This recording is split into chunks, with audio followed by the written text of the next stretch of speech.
नमस्कार शेतकरी मित्रांनो. आज आपण आल्याला 50 दिवसानंतर पहिली फवारणी घेतलेली आहे. तुम्ही म्हणाले एवढे लेट का घेतले, तर आपण ठिबकमधनं सुडोमोनास ट्रायकोडर्मा सोडलं होतं. त्याचबरोबर 1261 पण आपल्या ठिबकमधनं सोडलं होतं. 19 सोडलेलं आहे. फक्त फवारणी घ्यायचा प्रॉब्लेम असा होता की जास्त पाऊस पडत होता आणि म्हणून घेतलं नाही. ती खरं चूक झाली. कारण तुम्ही बघू शकता इथं स्पॉट जे आहेत ते असे तयार झालेले आहेत. त्याचबरोबर बघा ही पानंसुद्धा जे आहेत ती फाटायला लागलेली आहेत. आणि हे बघा हे बुरशीमुळं पानांना हे असं झालेलं आहे. पानांना बुरशी बघा, पानांना बुरशी आल्यामुळं हा प्रॉब्लेम बघा इथं आळीनं खाल्लेला आहे. असा प्रॉब्लेम हा झालेला आहे.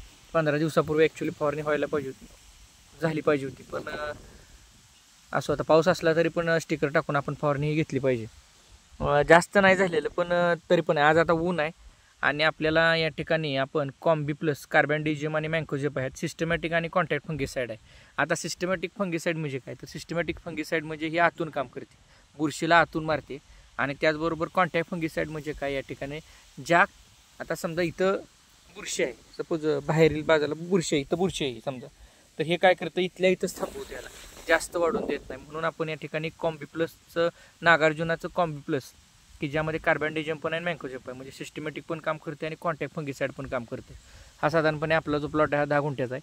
आणि त्याच्यात आपण हे त्याचबरोबर आपण आता तुम्ही बघता इथं पाणी पण खूप ही केलेली, त्यामुळे आळीचं पण इथं आपण प्रोफेक्स सुपर म्हणून आहे, हे सुद्धा कॉन्टॅक्ट इन्सेक्टिसाईड आहे, हे सुद्धा आपण या ठिकाणी घेतलेलं आहे. आणि इथं जे आहे ते टाटाचं ग्रो स्मार्ट म्हणून आहे. याच्यामध्ये जिब्रेलिक ॲसिड 0.001% आहे, जेणेकरून या ठिकाणी जे एन्झाईम्स आहेत या ठिकाणी किंवा हार्मोन्स आहेत याला उत्तेजना मिळावी आणि पिकाची अपटेक क्षमता वाढावी, म्हणून ही ग्रो स्मार्ट अतिशय छान आहे प्लॅन्ट ग्रो होण्यासाठी. आणि ते या तिघांचं कॉम्बिनेशन करून आपण या ठिकाणी हे बघा इथं लिहिलेलं आहे, आपल्या दुकानदारांनी लिहिलं 60 ग्रॅम साधारणपणे हे कॉम्बी घेतलेलं आहे, 20 मिली प्रोफेक्स आणि हे जे ग्रो स्मार्ट आहे हे 60 मिली आपण घेतलेलं आहे आणि स्टिकर टाकलेलं आहे 10 मिली. अशा रीतीने प्रतिपंप 5 मिली टाकतात, मी 10 मिली टाकले कारण पावसाचा काहीच भरोसा नाही आहे, त्यामुळे आपण टाकलेला आहे. परंतु आत्ताच्या घडीला जर तुम्ही बघितलं तर आज आपण ही फवारणी केलेली आहे. फवारणी करून 1 तास झालेला आहे आणि पाऊस अजिबात आलेला नाही, ऊन पडलेलं आहे. त्यामुळं स्टिकर पण टाकलं होतं आणि वातावरण पण चांगलं आहे. त्यामुळे आता हे जे आहे आपण हे जे कॉम्बी प्लस आहे कार्बॅन्डिझियम आणि मँकोजेब, याला वातावरण जे आहे ते पावसाळी म्हणजे पावसाचं वातावरण नसावं, म्हणजे चिटचिट नसावी, एकतर पाऊस थांबलेला असावा किंवा मग कोरडं वातावरण असावं, ह्याच्यात जास्त परिणामकारकरित्या काम करतं. आता आपण हे फवारलेलं आहे. आता अजून आपले 3 पंप होतील एवढं औषध शिल्लक आहे. अजून आपण एक 5 ते 6 दिवसांनी किंवा 6 दिवसांनी अजून एकदा आपण ही फवारणी घेणार, कारण आपल्याकडनं एक फवारणी चुकलेली आहे. आणि त्याच्यानंतर परत अजून आपल्या दुकानदार आहेत त्यांच्या सल्ल्याने आपण दुसरी फवारणी या ठिकाणी घेणार आहे. त्यांना आता हे दाखवणार आम्ही की बाबा हे असं असं झालेलं. आता इथं आपल्याला कळतंय ही जी आपण फवारणी केलेली आहे बघा, ही कडाकारपासुद्धा इथं यायला लागला. ॲक्च्युली हा एवढ्या ह्याच्यात नाही आहे, थोडासा येतो अगदी, पण तो आपल्यात आलेला आहे. त्याला सगळीकडे नाही आलेला पण आलेला आहे, हे बघू शकता तुम्ही. हा का आला, तर ह्याला फवारणी मागच्या 15 दिवसापूर्वी होणं आवश्यक होतं.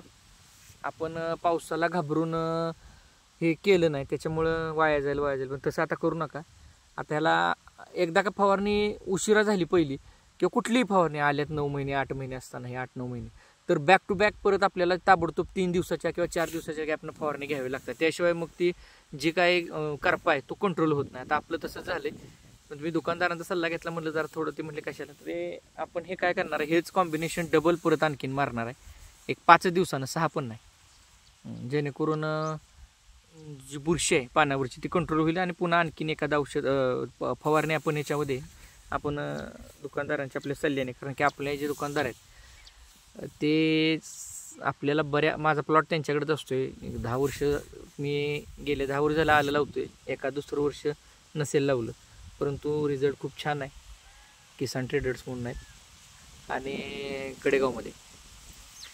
ह्या वर्षी आल्याचे रेट चांगले राहतील, म्हणजे मागच्या वर्षी जसा पूर्णपणे तोटा झाला आहे तसा होणार नाही अशी आशा आहे.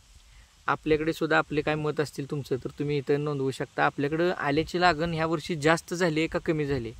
आता माझा एक सरासरी अंदाज आहे, जे आपल्याकडं आलं तर हे आलं फोडलेलं आहे. समजा आपण आले फोडणारे जे मागच्या वर्षी जर सांगितलं त्याला आज येईल, तर तो म्हणायचा 6-7 दिवसांना येतो सर. म्हणजे का म्हणायचा तसं, तर प्रॉब्लेम असा होता की क्षेत्र जास्त असल्यामुळं जसं ऊस फोडाय माणसं जात होती, म्हणजे ट्रॅक्टर जातात, तसं आलं फोडाय माणसं जात होती. आता मात्र तशी परिस्थिती राहिलेली नाही. बऱ्यापैकी आले फोडायला, तरी पण 1 दिवस लागला. त्यांना विचारलं मी, म्हणलं मागच्या वर्षी एवढं जास्त तेजीत आहे का? तर म्हणले नाही एवढं नाही, मागच्या वर्षी एवढं नाही आहे, जवळजवळ 50% कमी आहे. आणि एकाच ट्रॅक्टरवाल्याला नाही विचारलं, तर आपल्या गावातली जी लोक आहेत 5-6 जण आलं फोडणारी बऱ्यापैकी प्रत्येकाच्या ओळखीचे असतात, जे लोक शेतकरी आले लावतात ते. त्यामुळं माझ्या माहितीप्रमाणे आलं जे आहे पुढच्या वर्षी 40 रुपयानं राहावं अशी अपेक्षा आहे. जास्त झालं तर चांगलंच आहे. मला असं वाटत नाही की 40च्या खाली काय तर रेट येईल. आपलं काय मत आहे किंवा आपल्या इथं आलं मागच्या वर्षीपेक्षा जास्त आहे का कमी आहे, हे कमेंट बॉक्समध्ये या ठिकाणी आपण